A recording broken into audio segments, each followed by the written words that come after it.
Welcome to the Rim Brake Rodeo. We hope this video helps. In this video, I will explain how to put your Ford Bronco into four-wheel drive. First, familiarize yourself with the different modes: two-wheel drive, four-high, and four-low. Each mode serves a specific purpose for varying terrain and conditions, ensuring you have the right traction. Always ensure your vehicle is in a safe, level position before attempting any shifts. Understanding these basics is crucial for optimal performance and safety. To engage four-high, ensure your vehicle is either stopped or moving at a speed below 55 miles per hour. Locate the four-wheel drive selector dial, usually near your gear shifter. Turn the dial to the 4H position.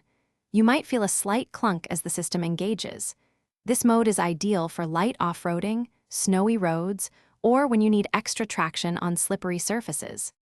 For four-low, you must bring your Bronco to a complete stop and shift the transmission into neutral.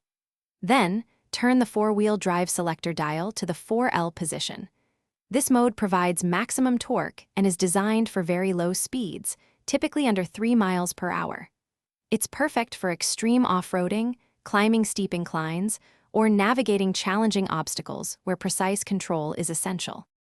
To disengage four-wheel drive, simply reverse the steps you took to engage it. For four-high, you can usually shift back to two-wheel drive while moving.